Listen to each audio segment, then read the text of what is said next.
Good morning, children. Grade 9, Civics Chapter 3, Constitutional Design. Here I have mentioned three topics which we are going to assess you from the exam point of view I'm talking, and rest of the things you will not be studying as the instructions have come from CBSE. Though other than this, also the previous part of the chapter I will teach as to have the connectivity to these topics of the chapter, but you will not study them for your examinations. This lesson deals with the word constitution as a whole. The example of South Africa with respect to apartheid is explained. The period in which Indian constitution was made is discussed. The key features of Indian constitution are also discussed in this. During his struggle for freedom in South Africa, once Nelson Mandela said, "I have fought against white domination and I have fought against black domination. I have cherished the ideal of a democratic and free society in which all persons live together in harmony and with equal opportunities. It is an ideal which I hope to live for and to achieve, but if needs be, it is an ideal for which I am prepared to die." These were his words. This was Nelson Mandela being tried for treason by the white South African government. What do you mean by treason?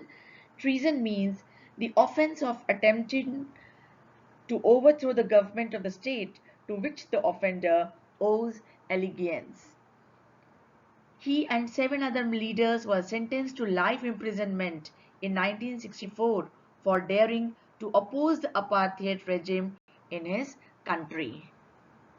Nelson Mandela spent 28 years in South Africa's most dreaded prison, Robben Island. Here is the picture of the prison.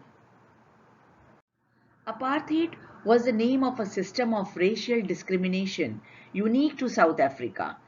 The white Europeans imposed this system on South Africa.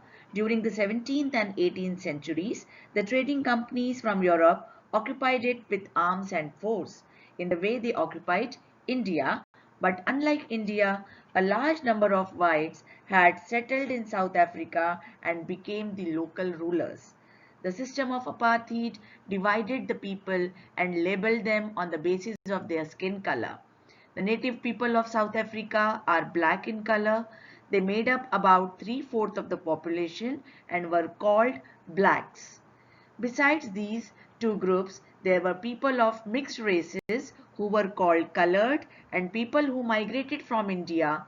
The white rulers treated all non-whites as inferiors.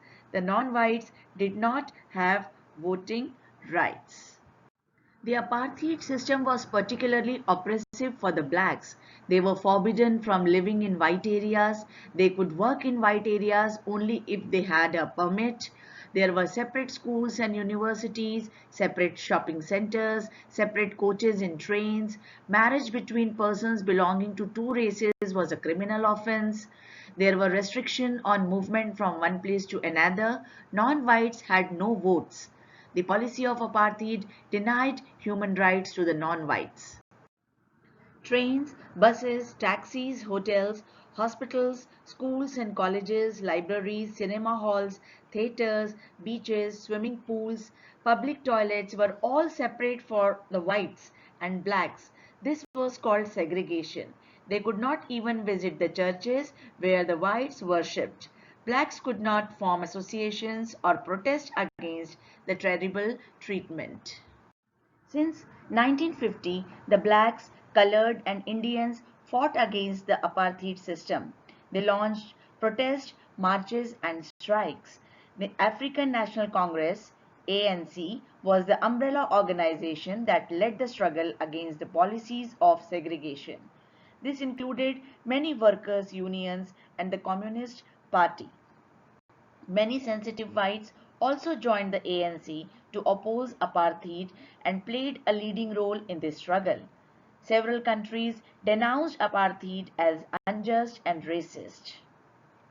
But the white racist government continued to rule by detaining, torturing, and killing thousands of black and colored people. As protests and struggles against apartheid had increased, the government realized that they could no longer keep the blacks under their rule through repression.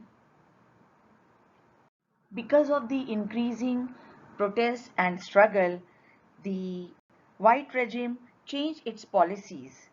Discriminatory laws were repealed. What do you mean by repeal? It's undo of any law. Ban on political parties and restrictions on the media were lifted. And after 28 years of imprisonment, Nelson Mandela walked out of the jail as a free man. Finally, at the midnight of 26th April 1994, the new national flag of the Republic of South Africa was unfurled, marking the newly born democracy in the world. The apartheid government came to an end, paving way for the formation of a multi-racial government. How did this come about? Let us hear Mandela, the first president of this new South Africa, on this extraordinary transition. Historical enemies succeeded in negotiating a peaceful transition from apartheid to democracy exactly because we were prepared to accept the inherent capacity for goodness in the other. My wish is that South Africans never give up on the belief in goodness, that they cherish that faith in human beings is the cornerstone of our democracy. After the emergence of the new democratic South Africa, black leaders appealed to fellow blacks to forgive the whites for the atrocities they had committed while in power. What is atrocities? Cruelty. They said, let us build a new South Africa based on equality of all races and men and women, on democratic values, social justice, and human rights.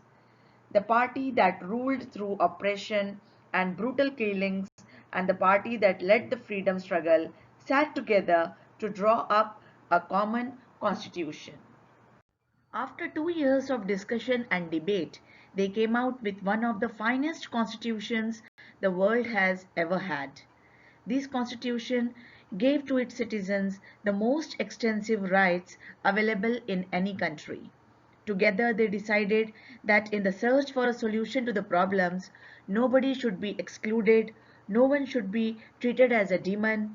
They agreed that everybody should become part of the solution, whatever they might have done or represented in the past. The preamble to the South African Constitution sums up this spirit. The South African Constitution inspires Democrats all over the world.